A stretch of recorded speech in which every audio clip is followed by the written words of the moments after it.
And welcome back. So this is going to be a little bit different video than what I usually make. I usually have only done preview and predictions of games, recaps of said games, and then occasionally I'll do a halftime report of a few games on Saturday. This video is going to be me discussing three teams that I think, from what we've seen the last few years, three teams that are kind of on a downward spiral. Three teams that, if they're not careful, we could see them fall for a while. Two of these teams, well, all three of these teams are still really good football programs. They've all got a great history. But just from what we've seen, relatively speaking, the last few years hasn't been the greatest.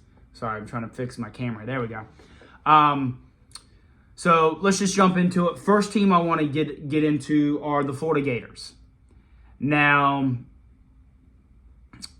the Florida Gators have had issues ever since Urban Meyer with Tim Tebow left. Their head coach now is Billy Napier. He is from the Sun Belt Conference. That's where he was before with the Louisiana Raging Cajuns. Now, he did fairly well there with the Raging Cajuns down there in the Sun Belt title, or Sun Belt Conference, my bad. I've got some notes here. He went 40-12 there with 3 consecutive seasons of 10-plus wins. And I think he won a couple championships down there in the Sun Belt. I'm not sure, he probably did. But he did well there. His numbers there were really good. But the SEC is just a different breed. It's big boys, big time football. It's just a different story. And Florida's main issue right now, is getting the correct guy at the head of the ship. Their head coaching spot. They have not been able to seem to figure it out. Ever since Urban Meyer left in 2010, they've basically been on a coaching carousel where every 3 to 4 years, they fire their current head coach and get another one.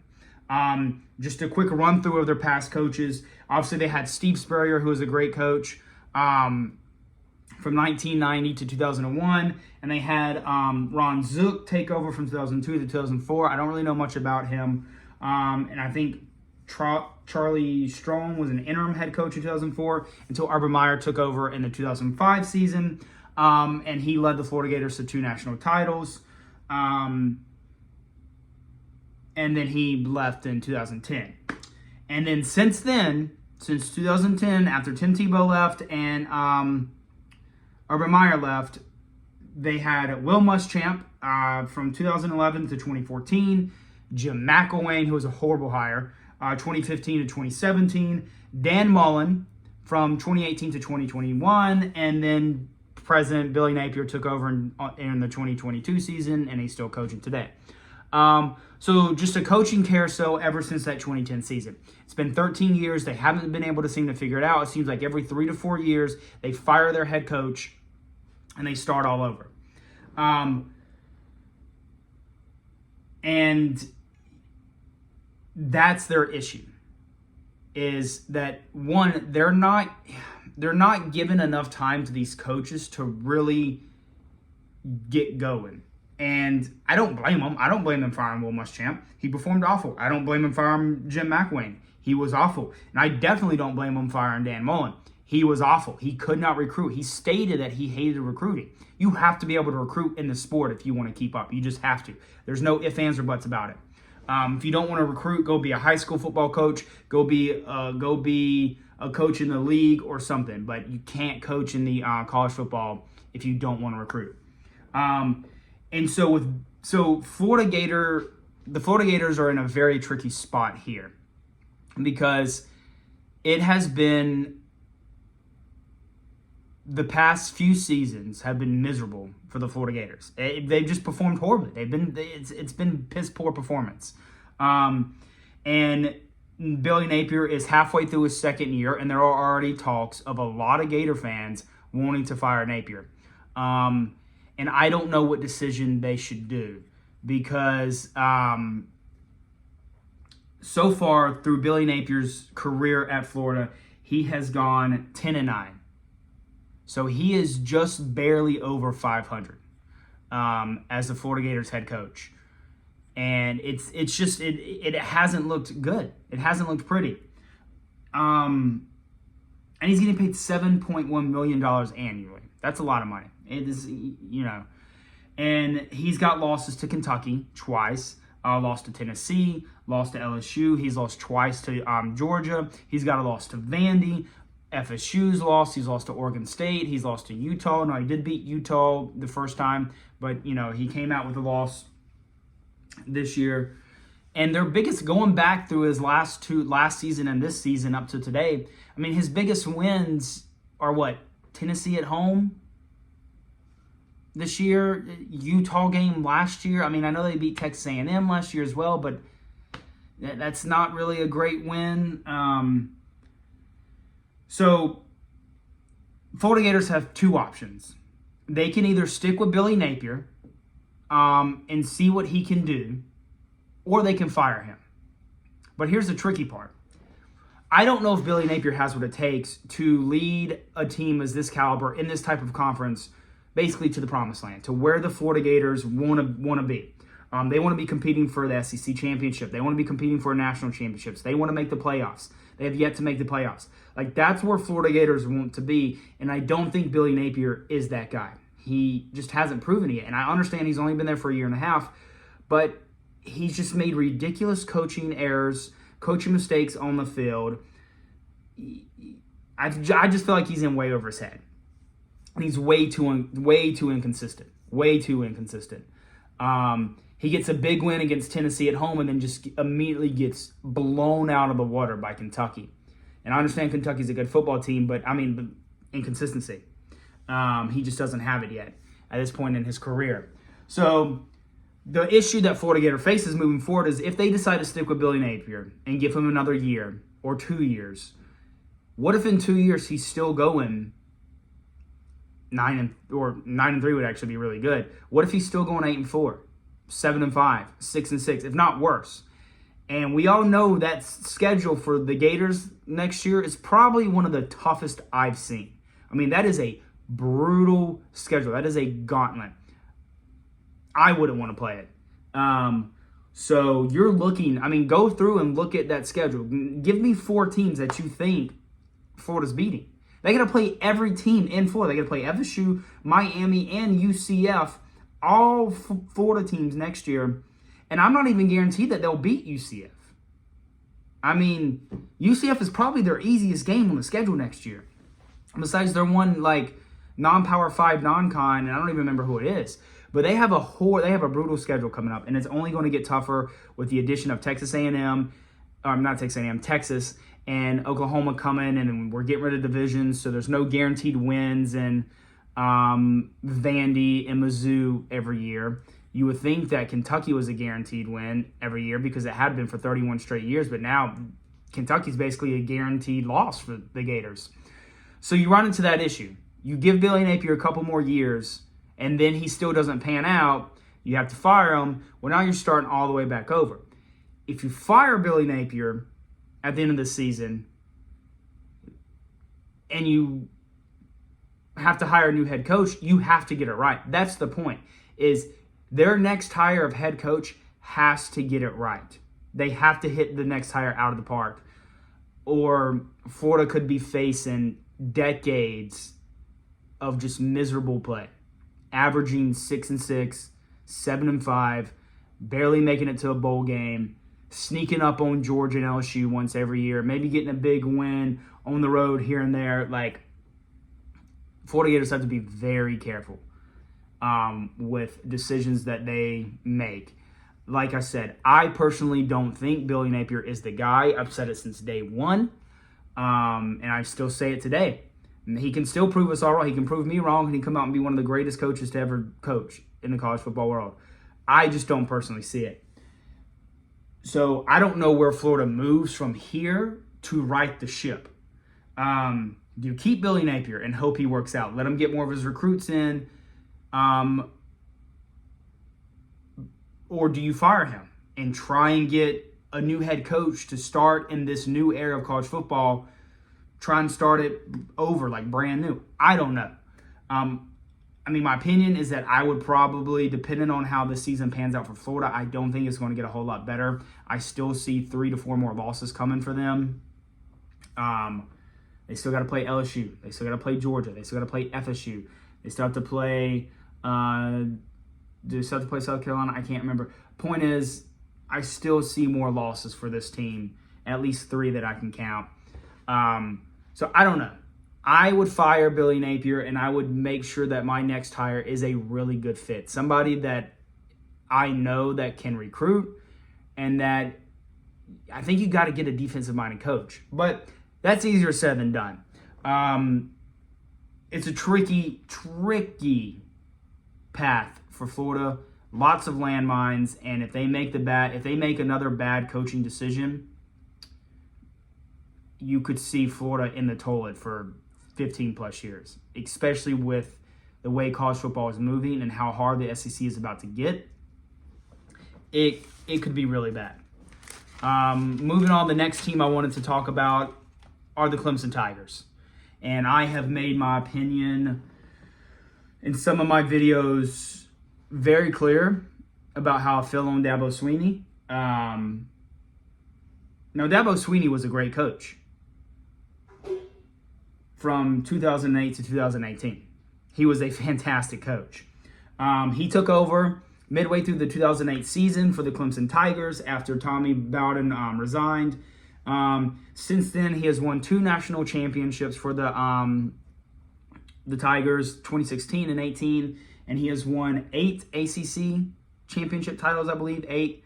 And he has gone for 165. His record is 165 wins to 41 losses. That's really good. Most programs would kill to have that record, kill to have 2 national championships with 8 conference championships in the last 20 years, 15 to 20 years.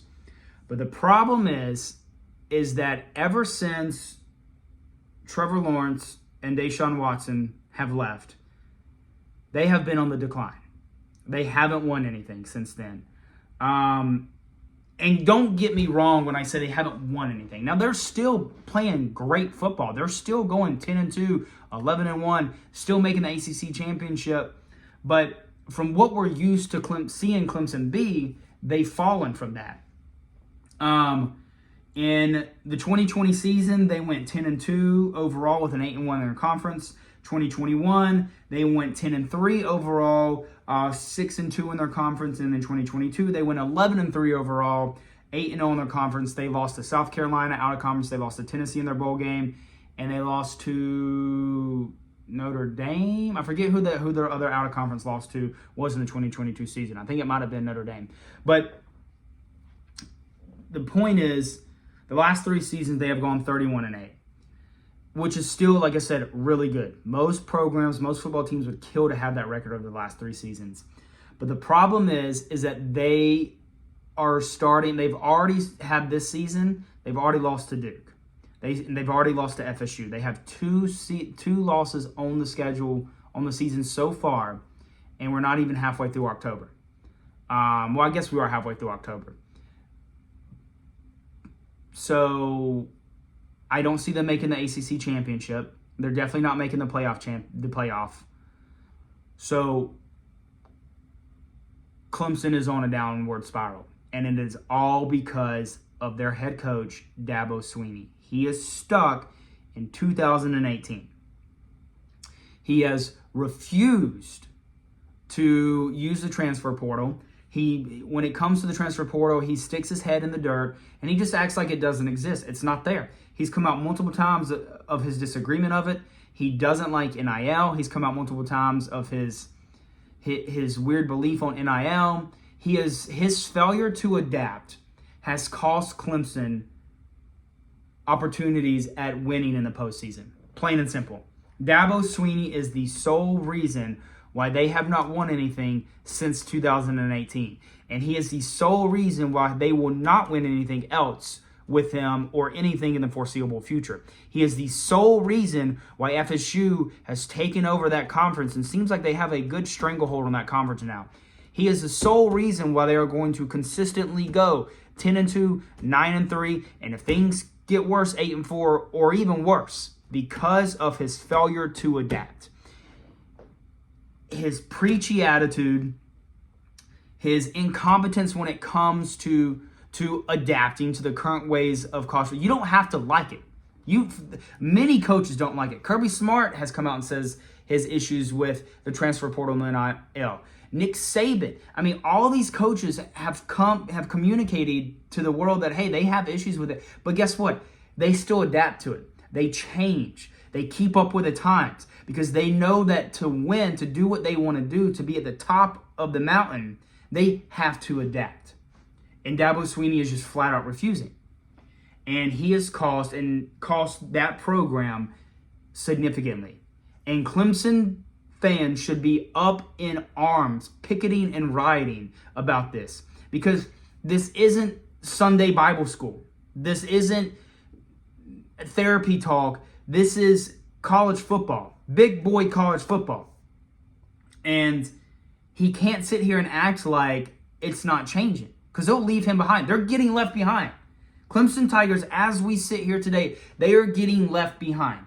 They are not going to compete for their conference this year. They're not going to compete for the playoffs. The playoffs are about to get a lot harder. You're going to have to win a lot more games to win it. I just don't see it. And he's not recruiting at an elite level to where he can, it'd be one thing if you were recruiting at top 1, top 2, top 3 every single year, and maybe you don't have to take a bunch of players in the transfer portal. But he's not really doing that, and he's also not taking transfer portal kids that could really benefit his team. If Clemson does not get rid of Dabo Swinney, I understand he's done a lot for that program. I get it. But if they do not either, one, force him to change and adapt with the times, force him to use the transfer portal, or get rid of him, you can say bye-bye to the Clemson Tigers and what we've come to know of them today. They will fall back to mediocrity, going 8-4, 7-5, 6-6, every once in a while having a good year, going 9-3 or 10-2, maybe competing for their conference championship. I'm telling you right now, Clemson fans, if you want to be taken seriously, he's got to change and adapt, or you got to let him go. You have to. I mean, at this point, it has become ridiculous and absurd. Also, check out my dog, just napping through my entire rant.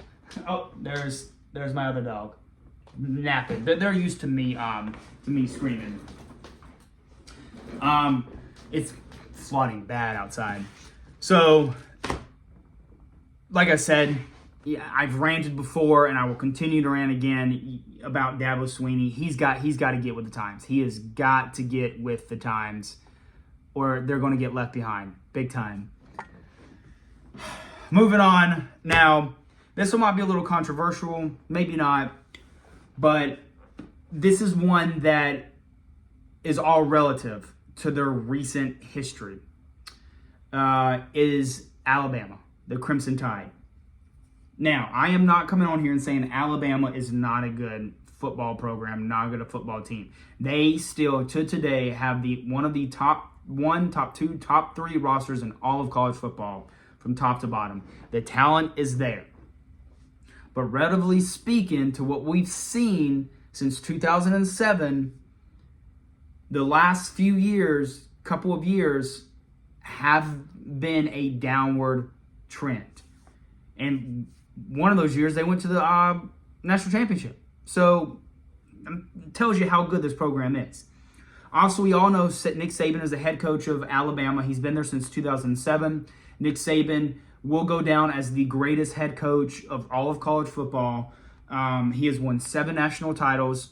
He 6 with Alabama, 1 at LSU. I think he won the one in 2003 at LSU. And at Alabama, he won the 2009. I have it here. The 2009, 2011, 2012, 2015, 2017, and then 2020. Or 2016. Either way, point is, he's won a shit ton. He's won a lot of national championships. He is a hell of a coach. But recently, the past 2 years, we've seen Alabama start to slip. they have become a lot less disciplined. The amount of penalties that we have seen Alabama commit the last 2 seasons have greatly outnumbered all of the other seasons that Nick Saban has been there. They have shown time and time again that they will shoot themselves in the foot. They can't get out of their own way. There seems like a lot of, I don't want to use this word, but I don't know what else to call it, but like crying from Nick Saban.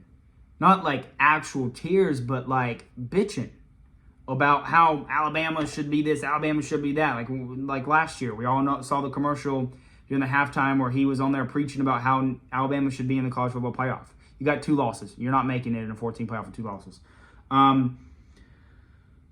So the last couple of years, Alabama has looked different. Teams aren't afraid of that A on the side of their helmet anymore. The penalties and the undisciplined play it's not like what we've seen from the Nick Saban team. They've struggled on the road the last few seasons with losses to LSU, losses to Tennessee, losses to Auburn, losses to, just even on the, I guess you want to call it a neutral site game, so not technically on the road, but losses to Georgia. They lost at home to Texas. The losses are starting to pile up more and more for Alabama than what we would see. In 2021, they went 13-2 overall, 7-1 in conference. They met Georgia in the SEC championship, beat Georgia in the SEC championship, then a rematch in the national championship where Georgia won. And then in 2022, they went 11-2 overall, 6-2 in conference with losses to LSU and Tennessee. They didn't play for the SEC championship. They didn't win the West. They didn't get a spot in the playoffs. And this year, they already have a loss at home to Texas. And their schedule doesn't get much easier. Now, they got a good win against Texas A&M. I did think Texas A&M, I predicted Texas A&M to beat them, so that is a good win. But so far this year, they have not looked pretty. They've looked better in their wins against Mississippi State and Texas A&M. But besides that, they cannot get that quarterback position figured out. They still have to play LSU. They still have to play Tennessee. They still have to play Kentucky. I understand. I really do think that Kentucky team, it's on the road in Lexington. I think that is a trap game for Alabama. I'm telling you now. They still have to play Auburn. That is 4 teams that are no joke, that if you slip up, they will beat you. And if Alabama's not careful again, and they continue to have the same poor quarterback play, the same poor offensive line play, receivers dropping balls, and penalties, Alabama could find themselves catching another loss or 2 and finding themselves not playing for the SEC championship again and not in the playoffs. And like I said, I do not think this is a bad program. I don't think this is I think it's not a good team this year. I think they're still extremely talented. I just don't know if Alabama wants to do everything that they want to accomplish. And if they're not careful, we could see what would really be the end of the Alabama dynasty. Nick Saban is getting old. He's 70-something years old. You can see it in him. He's starting to slow down. You can see just the defeated look, the tiredness in his face after games. Like it doesn't seem like the intensity is there from what we're used to seeing. I'm not saying it's not. I'm not saying he's not a great coach anymore. But he's getting old. How much longer do you expect him to keep doing this? I don't see him doing it the next 4 years. So who takes over for Alabama after Nick Saban is gone? And can they keep it at the same heights? So Alabama's in a tricky spot as well. If they're not careful, they could, especially with the SEC getting harder. Same way when I talked about the Florida Gators. Next year, everything's out the window. You got Texas and Oklahoma coming. Texas just whooped your ass. Oklahoma just whooped Texas. Now, that doesn't mean Oklahoma will turn around and just beat you, but you get what I'm saying. The schedule's getting a lot tougher. So Alabama's not a guaranteed top for the West. They're going to have to compete with everybody now. And I think their three opponents are still going to be every year, still going to be LSU, Tennessee, and Auburn. Those are tough teams to play every single year. But because of the trend that it's moving, college football is moving, I do think that Alabama could potentially, if they don't start to get things figured out on that quarterback, with the aging of Nick Saban and the way that things are going, we could start to see Alabama slip and fall back to averaging a 10-2 season, maybe even 9-3 here and there, which is still really good. Most programs would kill to have that record, but it's not where Alabama fans want to be. No Alabama fan will be happy with their team going 10-2. No Alabama fan will be happy for any season that they don't win the national championship. And that's the way it should be. That's the way it should be for every big boy college football team. That's the way it should be for Bama, the way it should be for Georgia, the way it should be for LSU, the way it should be for Clemson, the way it should be for Florida, the way it should be for Ohio State, Michigan, you name them. All the big boys, if you don't win the national championship, you should be disappointed. You can still feel great about your season and know that you did a lot of good things, but at the end of the goal, it's your goal to win the national championship. That's what we play for. That's what you suit up, you play for. So Bama's, like I said, in a tricky spot. I think they're still a really good program. I still think that the way that things are looking, I think they make the SEC championship. Depends on that LSU game and what they do. We'll see. We'll talk about it later as that game gets closer to us.